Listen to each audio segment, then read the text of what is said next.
hello friends नमस्कार আজি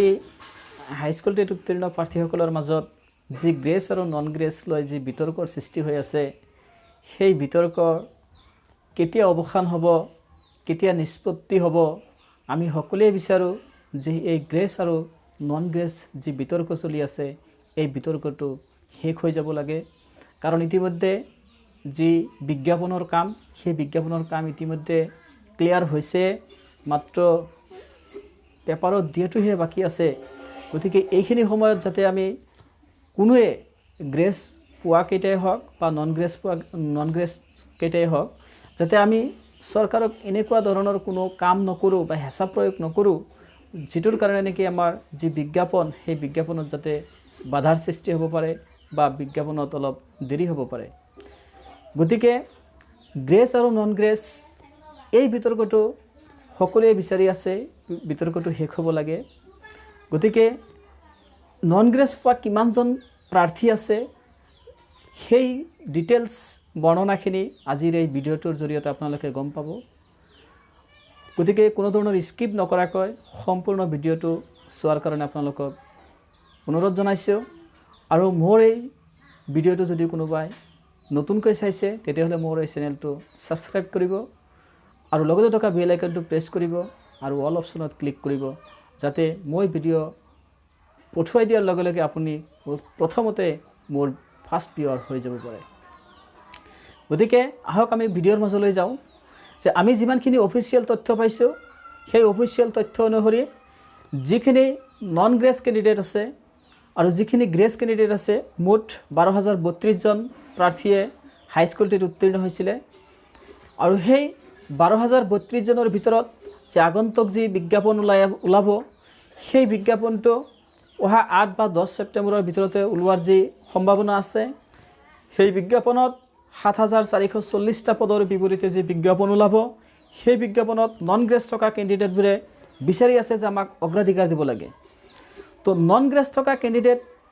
যি অগ্ৰাধিকাৰ বিচাৰি আছে গ্ৰেছ থকা কেণ্ডিডেটবিলাকে তাক লৈ বহুখিনি চিন্তিত হৈছে যে যদি হসাকৈ ইহতক অগ্ৰাধিকাৰ দিয়ে চাকৰিখিনি গোটেইখিনি ইহতে লৈ ল'ব নেকি একচুয়ালি কথাটো তেনেকুৱা নহয় যে নন গ্ৰেছ কেণ্ডিডেটৰ সংখ্যা কিমান আছে গ্ৰেছ থকা কেণ্ডিডেটবিলাকে এটা কথা একচুয়াল ফেক্টটো জানিব লাগিব যে নন গ্ৰেছ পোৱা যি তথ্য সেই নন গ্ৰেছ পোৱা কেণ্ডিডেটৰ সংখ্যা কিমান আছে গতিকে নন গ্ৰেছ থকা কেণ্ডিডেটৰ সংখ্যা নিশ্চয় কম যি অফিচিয়েল তথ্য আমাৰ হাতত আহি পৰিছে সেই অফিচিয়েল তথ্য অনুসৰি আমি গম পাইছো নন গ্ৰেছ থকা কেণ্ডিডেটৰ সংখ্যা মাত্ৰ 810 জন আছে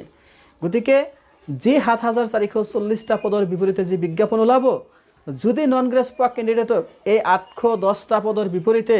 যদি ইহতক প্ৰিফাৰেন্স দিয়ে তথাপি আমাৰ হাতত বহুখিনি চাকৰি থাকি যাব যিটো চাকৰি নন গ্ৰেছ পোৱাসকলেও লৈ ল'ব পাৰিব বা আন প্ৰাৰ্থীসকলেও লৈ ল'ব পাৰিব গতিকে চৰকাৰলৈ এটাই মই ইয়াৰ জৰিয়তে ক'ব বিচাৰো যে গ্ৰেছ পোৱা বা গ্ৰেছ নোপোৱা এই বিতৰ্কটোৰ অৱসান হ'ব লাগে আৰু যিবিলাকে প্ৰিফাৰেন্স বিচাৰিছে যদি যোগ্যভাৱে প্ৰিফাৰেন্সটো দিব লাগে চৰকাৰে যদি বিবেচনা কৰে তেতিয়াহ'লে অতি সোনকালে প্ৰিফাৰেন্সটো উল্লেখ কৰি যি এডভাৰটাইজমেণ্টৰ কাম আছে সেই এডভাৰটাইজমেণ্টটো অতি সোনকালে ৰিলিজ কৰিব লাগে যেই গ্ৰেছ আৰু নন গ্ৰেছ লৈ যি মিডিয়াবিলাকত যি এটা হুলস্থুলৰ সৃষ্টি হৈছে তাকলৈ বিভিন্নজনে প্ৰশ্ন কৰিছে যে ইমান হুলস্থুল কিয় কৰিব লাগে হয় হুলস্থুল কৰিবলগীয়া আছে কাৰণ যি নন গ্ৰেছ পোৱা কেণ্ডিডেটৰ সংখ্যা নিশ্চয় কম গতিকে এই নন গ্ৰেছ পোৱা কেণ্ডিডেটৰ সংখ্যা মাত্ৰ 810 গতিকে আপোনালোকে এটাই কথা চিন্তা কৰিব লাগে যে আমি সকলোৱে চাকৰিটো পাব লাগে গতিকে কোনো ধৰণৰ যাতে কোনো অসুবিধাৰ সৃষ্টি নহয় আমি সকলোৱে যাতে চাকৰিটো পাওঁ তাৰ কাৰণে চৰকাৰক সমিল মিলে অনুৰোধ জনাব লাগে সমিল মিলে আবেদন কৰিব লাগে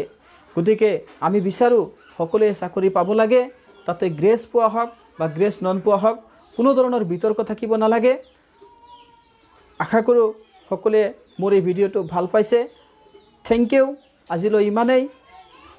ধন্যবাদ